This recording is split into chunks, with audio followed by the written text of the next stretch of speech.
Isso é muito comum em Hollywood, né? Não ter a noção do diretor. Bom, quem dirigiu o filme da Marvel? Inclusive, até os anos, sei lá, 60 pelo menos, era muito comum o pôster do filme ter o destaque o nome dos atores. Sim. E lá embaixo pequenininho, directed by... Sim. E aí, quando a gente vai... Quanto mais o filme é massificado, isso cada vez menos você vê a figura do diretor. Sim. Comumente, é claro que em alguns casos vai ter, né? Porque, vão falar, mas e o James Cameron? Tá, a gente tá falando... Aí tá falando de anos 90, 80 e 90 já, sabe? Já é outro Hollywood tem também. Tem aí o Avatar, né? A galera sabe quem é o James Cameron, enfim, mas é pegar a exceção da regra, sabe? Então, na regra, as pessoas reconhecem muito mais os atores, no âmbito geral. Nós, cinéfilos, sabemos quem tá dirigindo. Tanto é que vários desses diretores consagrados, o próprio Hal Walsh que eu falei, mas então o Hitchcock, que é muito maior, não eram vistos como autores. Sim. Durante o seu período trabalhando. Eles foram reconhecidos depois, principalmente durante a novela Vague. O Truffaut ajudou muito a salvar o Hitchcock. Sim. Salvar não, mas consagrar a imagem dele. Porque o Hitchcock ele era muito conhecido como o mestre do suspense. O manipulador, o mágico, fazia truques. E aí, parece uma coisa incrível, né? Porque hoje em dia a gente fica falando do Hitchcock como mestre do suspense como se estivesse enaltecendo o cara. Mas isso é a baita de um rebaixamento do cara. É um reducionismo do que foi Hitchcock. Porque você tá segundo a perspectiva dessa indústria, tá? Não é o Felipe apenas, mas você tá rebaixando o cara a um diretor de gênero. Sabe? E a gente sabe como a verdadeira arte enxerga o cinema de gênero. Como algo menor. É o embaixo do drama. É abaixo do drama. Então o Hitchcock é o mestre do cinema de gênero. É o mestre do filme menor. Sabe? E aí o Hitchcock nunca ganhou um prêmio de melhor diretor, por exemplo. O Hitchcock, nos Estados Unidos, nunca ganhou. O Nolan ganhou. E o Nolan ganhou. Tá ligado? O David O. Russell ganhou também, não viu? Nossa, é verdade. Como é que é o nome do filme? Não vou lembrar. Mas sim, não sei se ele ganhou. Eu acho que ele... Eu acho que ele... Cara, o Tobe Hopper ganhou, pronto. Tobe Hopper. Não, o Tobe Hopper pica. O Tom Hopper. O Tom Hopper, Tá ligado? Se o Tobe Hopper tivesse ganhado, seria foda, inclusive, porque ele é pica. Sim. Mas é isso. A gente ter essa compreensão. O próprio Hitchcock não era um cara agradável. Né? Muito pelo contrário. Tem muita história de bastidor de Hitchcock, de... Tratava os atores muito mal, né? Ele tinha aquela história, atores são como gado. Sim. Tem que fazer o que você manda e acabou. Porra. Pois é. O próprio James Stewart fez muito filme com ele, mas tinha umas... Porra, calma aí, amigo. Né? Eu sou o James Stewart também. Tudo bem que, né? Não é um grande ator, né? Convenhamos, né? É mais consagrado do que é um grande ator, mas perto do Hitchcock... Pois é, eu acho um bom ator. Matheus Chiara. O chat hoje aqui tá bem animado, a discussão tá entre se a base da civilização é a linguagem ou é a arte. Tá profundo o negócio aqui. A base da civilização é a linguagem ou a arte? Tem pessoas que dizem que é o João Marcelo tá dizendo que é a linguagem, e o nosso amigo Vitor Guedes está perguntando se não é a arte a base da nossa civilização. Adeus à linguagem. Adeus à linguagem, né? Mas, bom, a arte é um modo de representação dessa realidade. Na verdade, a noção de que é arte, do que é arte, ela é relativamente nova. E quando eu digo nova, eu não tô falando do século XX, tá? Pelo amor de Deus. Quando eu digo isso, é dizer assim, quando a gente tá falando de Aristóteles, Platão e tudo mais, essa galera não tá falando de arte ainda. A noção do que a arte ali ainda era um cultuamento aos deuses, era uma noção de ritualismo. Não havia essa palavra arte.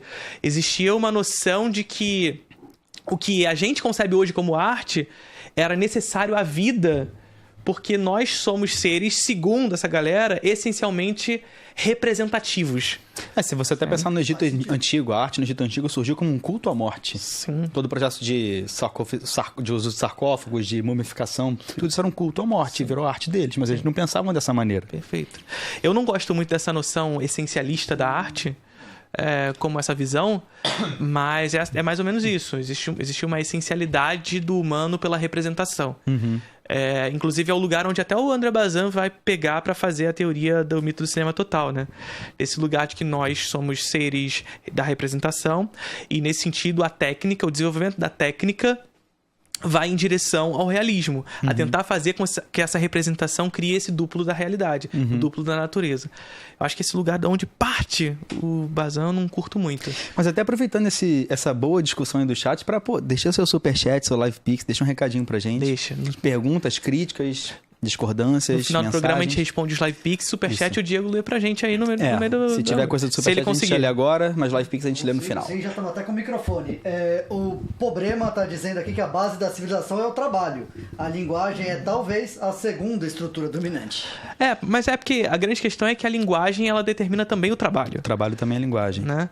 Então, parte muito disso. Mas eu entendo a posição do Problema, que eu sei que tem a foto do Mao Tse Tung, né? Eu já reconheço a galera que acompanha a gente. Mas, sim, o trabalho é determinante para a construção da sociedade. É ter a noção de que até o trabalho é condicionado pela linguagem. Isso é importante que a gente tenha em mente. Perfeito. Show. Mas eu não vou me ousar falar aqui que a linguagem é a base, porque eu estaria entrando em lugares... uma discussão muito mais profunda também, muito mais profundos. A gente pode fazer isso qualquer dia aí. Não hoje. Não estamos preparados para isso.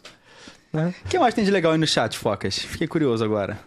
Essa discussão tá mais interessada aqui e estão falando o filme A Chegada responde essa pergunta. Imagino que seja alguém a favor da linguagem nesse caso. Porque A Chegada ele vai nessa direção de que o extraterrestre chega na Terra e aí ele... Enfim. Que a linguagem permite que ele consiga entender coisas de formas diferentes. Sim. Eu gostei muito desse filme, pra ser sincero. Eu gosto também. Na época eu gostei, mas eu nunca revi. Não, eu gosto do filme. Eu acho que o nosso episódio com o João Carvalho foi muito interessante falando sobre o filme. É verdade que ele fala o conto, que ele leu o conto chinês. Sim, né? que o conto, segundo ele, eu não li o conto, é mais interessante até porque é uma adaptação americana, então tem essas limitações, da necessidade de fechar tudo direitinho, de construir a ideia de família e tudo mais. Os americanismos, né? Tipo, no filme os cientistas americanos são brilhantes e os chineses são um perigo porque eles estão ensinando os alienígenas a guerrear. Pois é. Tu lembra dessa porra? Não lembro exatamente. Porque eles os chineses no filme só ensinam os alienígenas a se comunicar por positivo e negativo, e isso cria uma ideia de conflito. Eu não lembro como é que é bem a explicação, mas é um negócio tipo, caralho, isso é muito xenofóbico. Sim, é como se estivesse alimentando e criando e treinando uma inteligência artificial. Pois é. Mas é isso. A linguagem é determinante, eu não vou cair no risco de falar que é a base, mas vocês no chat estão falando aí, né? Então, é com vocês, tá? Tem mais uma opinião aqui do nosso amigo, o Victor Oliveira, que está falando se não é a ciência. Imagino que ele está dizendo que a ciência é a tecnologia. Eu acho que a linguagem é mais... Foda-se a ciência. Mentira. Não, mas não é a ciência, pelo amor de Deus, gente. Assim, é claro que a ciência é muito importante, mas a ciência nos moldes que a gente conhece hoje é do século XVIII, tá ligado? Perfeito. Então, assim... Pelo amor de Deus, não. Se falasse técnica, até daria pra entender melhor, mas a gente discorda mesmo assim. A gente pode partir do pressuposto da história do mundo a partir da história das técnicas. Dá pra fazer isso. Mas ainda assim as técnicas determinam o uso, o trabalho. Que o Problema estava falando, né? Para falar sobre técnica, a gente precisa falar sobre o trabalho empregado sobre as técnicas. Então... Não existe técnica sem trabalho. Não existe técnica sem trabalho. E técnica pela técnica não produz absolutamente nada, né? Então, é isso. Agora, a gente foi pra um lugar bem... eu gosto. Não, a gente divagou completamente. Isso, mas é isso. Os cancelados ficaram pra trás. Isso é desencontros. Mas... Onde a gente tava mesmo? Dessa questão? Não lembro. Dessa era a questão. A chegada. Da técnica. Linguagem, antes era sobre Da ciência. Ciência foi ótimo. A ciência, evidentemente, é importante, mas a gente tem a compreensão de que isso é um paradigma muito importante de ser dito, tá? Porque a ciência é um meio de produção de conhecimento. Um dos meios de produção de conhecimento. Muitas vezes é visto como um único conhecimento absoluto, né? Absoluto. Tudo está submisso à ciência. Pois é. E aí é muito da discussão, por exemplo, sobre psicanálise. Psicanálise é ser uma pseudociência e tudo mais. Tá, para ser pseudo tem que se propor a ser ciência para começar. Pois né? e assim, caralho, sabe? Então, calma. A ciência é um método de absorção da realidade. E um método importante, relevante para a produção histórica. Não é pra gente chegar aqui porque eu tô falando isso e não tomar vacina, pelo amor de Deus.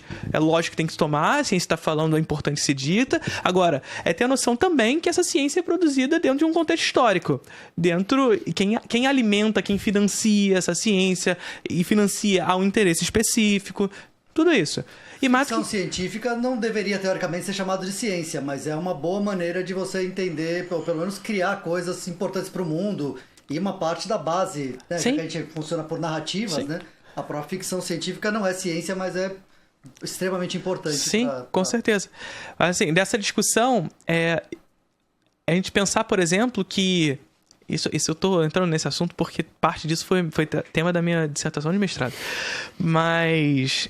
a gente tem a compreensão, por exemplo, que o século XIX, que foi o século das revelações científicas e tudo mais, foi um grande século para isso, que teria a virada para o século XX com as promessas, com a Belle Époque, as promessas da grande ciência, as promessas de vida boa, porque o avanço científico nos traria menor necessidade de jornada de trabalho, nos traria maior tempo de lazer, tempo com a família, nós poderíamos exercer nossas atividades favoritas, porque... a mesma balela da IA agora, né? Que a tecnologia poderia nos oferecer essas coisas, reduzir nosso tempo de tarefas para fazer coisas que a gente gosta. Tudo isso foi prometido nessa virada do século XIX para o século XX, em razão do avanço tecnológico e científico, mas o que a gente teve, na verdade, foram duas grandes guerras, Guerra do Golfo, Guerra do Vietnã, Guerra da Coreia, atômica. Tudo isso possibilitado pelo avanço científico.